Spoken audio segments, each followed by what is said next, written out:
Ma'am, tama po, Maylin. Ma'am, gusto mo shower cup? Shower cup? Shower cup po. Connected.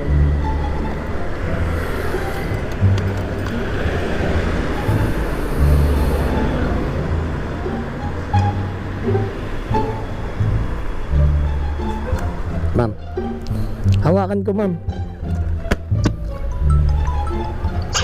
Oh.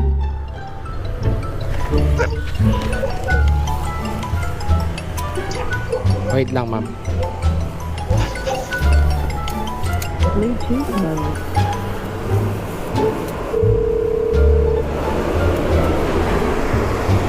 Yes, ma'am. Hello, good morning.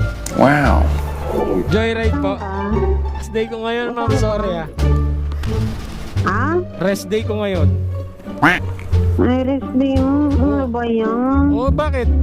Nasaan ka ba? May pasok ka? Oh, ganoon? Oo. Seryoso? Sandun. Parang lasing ka. Sandun mo na. Kaya nga, sandun mo ko. Sunduin kita? Sandun mo. Oo, sige na, please. Ang layo ko sa'yo ngayon. Nasa Novaliches ako eh. Oo nga. Shit. Hindi mo naman- Ah, nalasing ka ba? Sorry. Hindi na ako lalasing. Hindi mo naman sinabi kanina. Sorry. Paano to? Paano ba? Ay, hindi ako lalasing. Ang kulit mo. Lasing ka pala. Oo, hindi ako nalasing. Nakakaya. Hindi ko nga alam ginagawa ko. Nako. Umuwi na yung Ano ba? Wala kang kasabay? Ay, wala. Sige, Oh. please, halika na, please, please. Pagka sinundo kita dyan, aabutin ako ng 2 hour bago makapunta sa'yo. Okay lang. Hindi ko alam. Oo, di ba? Please, halika na. Pero ang layo ko sa'yo eh. Panabaliches ako ngayon eh. Paano kaya to? Di mo naman ako sinabihan, di ba? Kung sinabihan mo ako, di sana sinundo kita. Di ba? Hindi ko alam na pa. Sorry. Hindi ko na alam ginagawa ko. Nasa kitchen na ako. Ganun ba? Inaano na ako. Nagsusukan ako kanina. Ay, sorry. Sensya ka na, ang layo ko sa'yo ngayon eh. Bukas susunduin kita, promise. Ah, Bukas, promise, susunduin kita. Ingat ka pa uwi, ha? hindi ngayon na mag-ano ka na ng ano. Ha? Ano kaya? Ano mo ako na ano? Wala ka bang kasabay? Wala. Ano ba yan? Ano mo nga ako na ano? Nang Saan ka ba? Novaliches. Wala kang nabaliches. Wala akong friend dyan o ano ang sige. Wala akong friend ngayon eh. Sorry ah. Sensya, mag-ingat ka pa uwi. Mag-ingat ka pa uwi. Ha? Paano kaya to? Sensya ka na. Bukas pupuntahan kita dyan. Wala akong friend eh. Hindi ko alam. Bukas- Wala ka bang ano? bukas susundin kita. Kailan mo na lang ako tayo. Wala akong friend na malapit sa'yo. Friend ko mga nasa Tondo.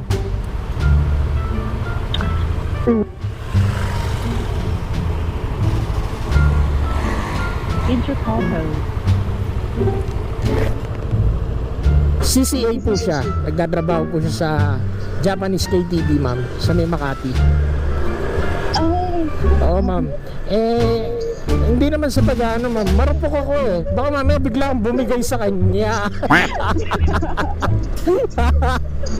Ay, nako. Kaya paglasing siya, ma'am, ayoko ko siyang kaharap. tama yan, kuya. Oh, tama naman yan, kuya. Morals. Oo, di ba, ma'am? Lasing din naman yung... Oo, lasing siya. Gaya na sabi niya kanina, hindi niya raw alam yung ginagawa niya. Oh, bakit gano'n? Oo, ma'am. Bakit nagkakontrol na siya? Hindi, ma'am, kasi CCA siya. Hindi naman siya pwede mag-control sa inom. Dahil, di ba? Doon siya kumikita, ma'am. Pero ayoko talaga siyang ihatid pagka nakainom siya, ma'am. Kasi marupok talaga ako, ma'am. Baka mamaya bigla akong bumigay. Saan kami makarating? Ayoko nang ganon. Tama na, isang beses ko nasaktan yung misis ko, ma'am. Ay, Oo. naku, kuya. One is enough. twice is hindi na enough yun, ma'am. Pag ano, 2 beses po, baka hiwalayan ka na ng misis mo. Ma'am, hindi naman siguro kami aabot sa ganun kasi ma'am, hindi naman ako irresponsible na tao. Responsible ako sa lahat ng bagay, ma'am. Pero yung ganun, nasaktan mo na siya once, tama na yun. Enough na yun, di ba, ma'am? Kasi sometimes is enough. Pag isa pa ulit, hindi na yun enough, ma'am. Baka mahampas na tayo ng sandok. Baka di lang siya. Di ba, ma'am? Mahirap yun. Kasi ma'am, ang hirap talaga kunin ng tiwala ng tao pagka nasira mo na, di ba, ma'am? Oh, totoo naman. When trust is broken, sorry means nothing, ma'am. Naniniwala ka doon? Ano yun kaya? When trust is broken, sorry means nothing. Ay, totoo. Di ba, ma'am? Kahit anong sorry pa. Meron na talagang Oo, ma'am.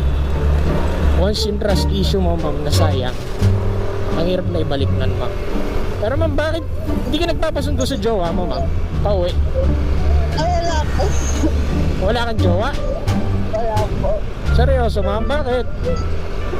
Sa bagay, masakit sa ulo yung mga jowa na yun eh. Ba't pa kasi nauso yung mga yun eh?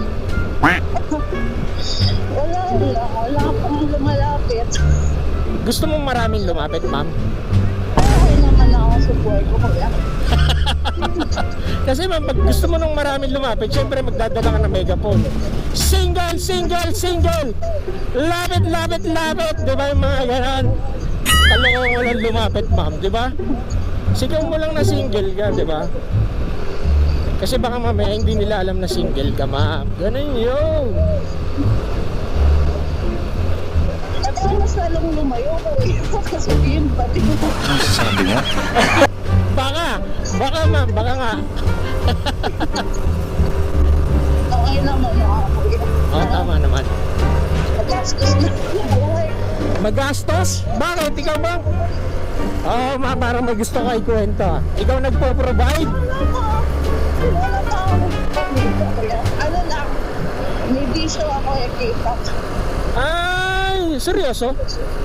Opo. Ma'am, ang mahal ng bisyo mo, ma'am. Seryoso. Ay, sir. Grabe ba? Talaga po. Totoo, ma'am. Kasi yung mga collectibles ng K-pop, ma'am, daan-daan libo ang halaga nun. Napanood mo ba? Hindi naman lahat, kuya. Ano, yung iba lang. Kasi yung mga sobrang rare, yun lang yung mga talaga umabot ng libo-libo. Pero yung mga normal lang na kinokolekt, mga 80 to 300, ganun. Ganun. Yun ang collection mo, ganon. Opo, ganun. Okay, iba-iba talaga tayo ng mindset, ano. Meron nga ako napanood sa KMJS, ma'am, ha. Nagnakaw siya sa lolo niya ng 2 million pesos. Opo. Napanood mo yan?